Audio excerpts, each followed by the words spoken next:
need to be able to walk away from negotiation to sell it, and that's not 80% of the time, that's 100% of the time. Right.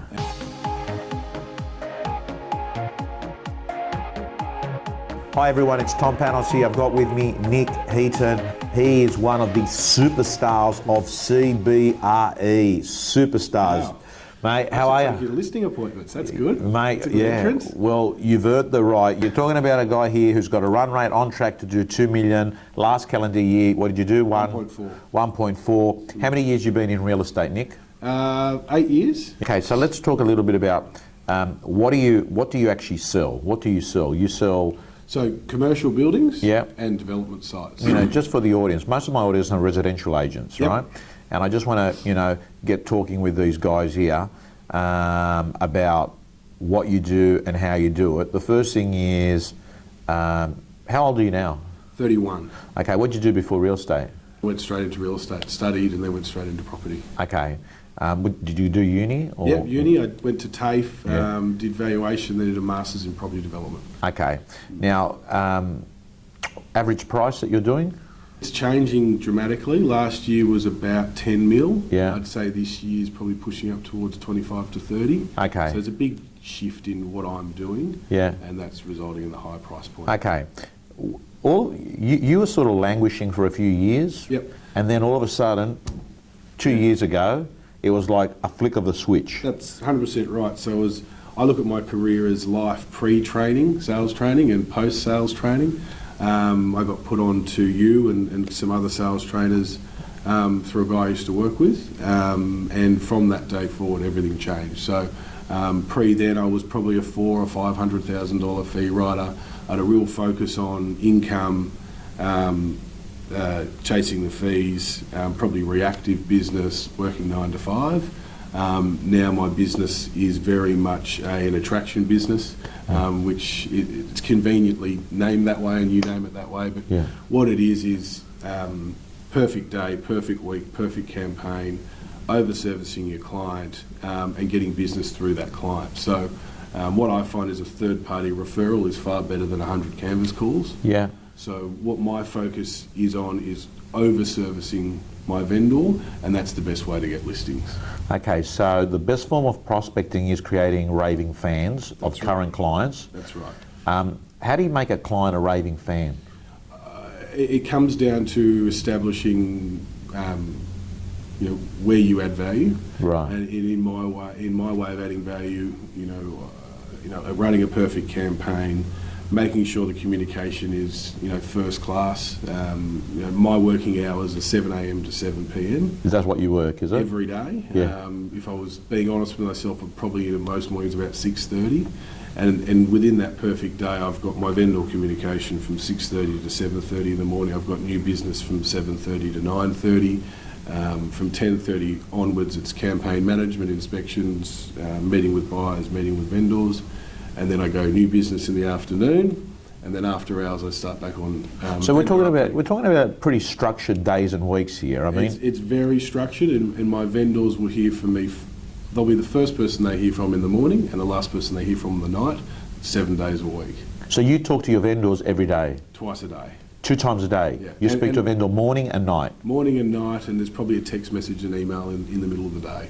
It's an art to do it in a non-intrusive way, and you've got to make sure that you're adding value at every time you're touching them. Yeah. But what I find is you're over-servicing a client. What we are as a service provider, I think sometimes we get caught up in our own ego. Yeah. And you need to give the vendors as much information as possible so they can make an educated decision at the campaign. Yeah. And the biggest change from pre-training to post-training is the way I suppose I close a vendor is no longer a hard discussion. It's quite an easy conversation. When you're servicing a client like that and you're following your structure and rituals every day and every week and perfect campaign, it's as simple as asking the question. Mr. Vendor, we've had 50 inquiries, 20 inspections. We've gone to Singapore, Hong Kong, Asia. We've got buyers from WA and Queensland. The majority of the market's at 10 million. We've got one guy sticking his head out at 11. Yeah. I know you wanted 12 beforehand, and I think we've done everything in our power to get that 12. Do we want to meet the market?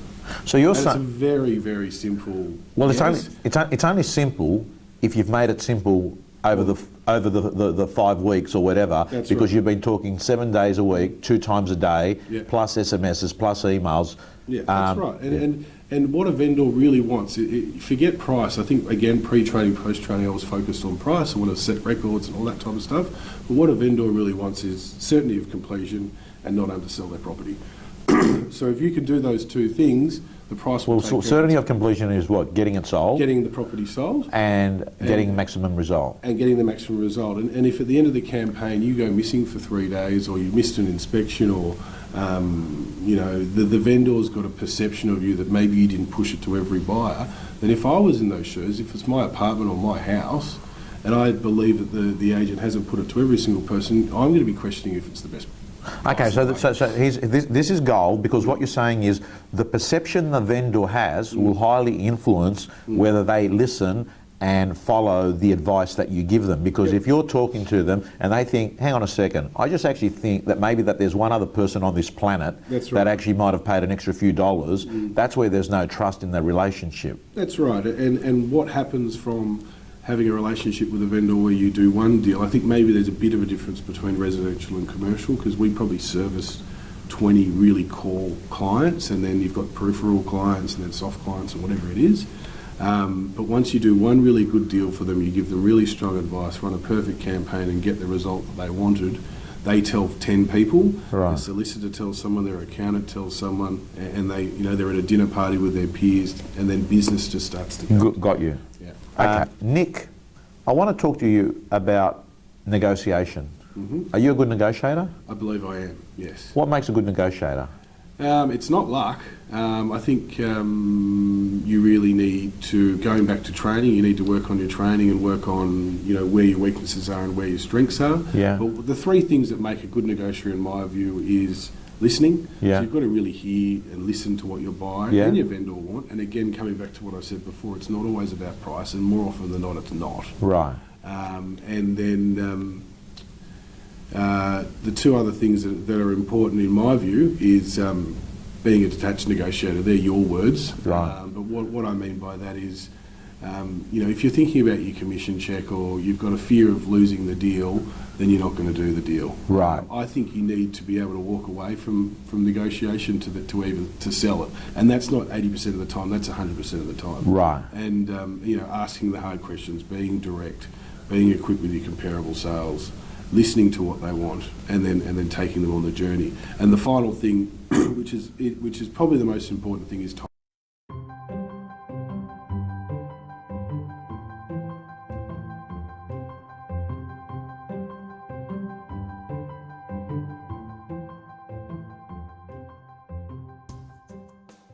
Hi, it's Tom Panos here, and I'm pleased to announce that I'm opening the doors to the Real Estate Gym 12-month training program. On a weekly basis, you'll be getting the full $1 Million Agent interview, plus an implementation coaching video on how to implement those learnings. You'll be given the tools, letters, techniques that the agent is really using in their own business. You'll also be getting the latest scripts and dialogues that are working in the marketplace. Tom Panos is Australia's leading real estate coach and speaker. He's done everything that he coaches. So I think when it comes to quality takeaways and quality of information, Tom Panos is about as good as you're going to get in this country. All silent! Sold! Congratulations! There is 2 main things you will get out of the program. How to consistently get called into more listing presentations, and once you're in, how to consistently get picked as the agent that they list with. On a monthly basis, we will have a webinar that's going to keep you accountable. I've assembled 13 great mentors that will help you understand what they're doing to succeed in business. This 12-month program, with all the tools, techniques and coaching in it, would have an estimated value of $25,000 to $30,000 a year. I'm making it available for less than $10 a week to a small group of agents who want to have the best year ever. I look forward to being part of your real estate growth for the next 12 months.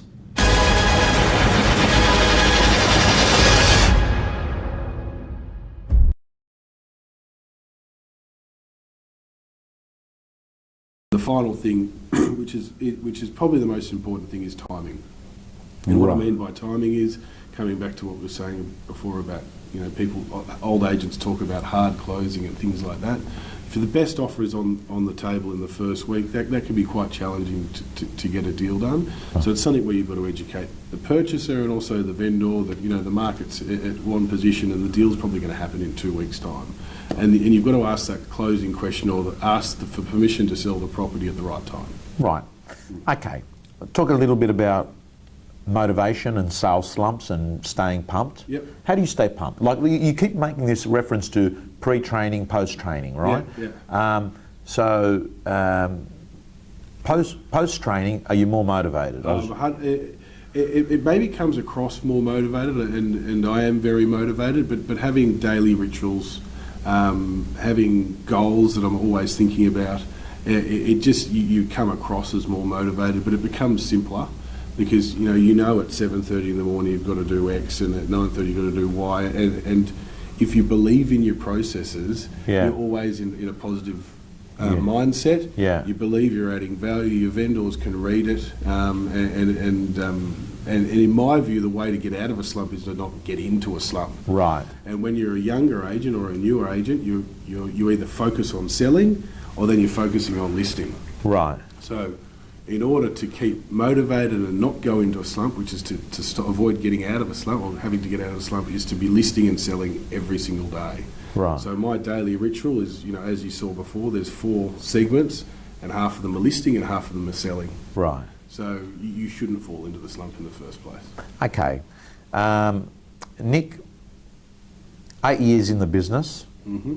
I want to ask you, if Nick Heaton was starting work today, day one in real estate, what are the 3 biggest tips that you'd give? What are your 3 biggest learnings you've had to date in your real estate life? Well, it comes back to pre and post life of training. I wish in day one I started doing sales training, Right. and it should be proportionate to your experience. Yeah. If I was to start again, I'd be training an hour a day, Right. minimum. Right. And really focusing on daily rituals and working on a perfect campaign.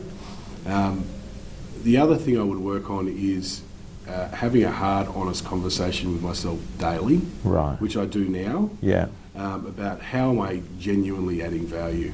Right. And at the start, when you to add value, you might find it's hard to do. Yeah. But what I would suggest is, you team up with a more experienced agent, you learn off them, you help them with their prospecting, and what you're doing is you're kind of shadowing them and learning from their experience. Yeah. And I suppose they're the 2 or 3 things I would do. Okay, Nick, I want to thank you so much for coming in today and having this conversation with us. Yep. I think, in summary, I think what we're talking about is a guy that's made the transformation of being an untrained agent to a trained agent. I've always said it, you sweat in training so you don't bleed in battle. And I think what actually happens is training is what gets you sharp and gets you real estate fit. I think you heard some very valid points about adding value. People pay you money not to just get the job done. People pay you money for you to actually bring value to the transaction. Yeah, that's right. And if you're adding value, vendors can hear in the tone of your voice, your body posture, the way you come across. If you're genuinely adding value,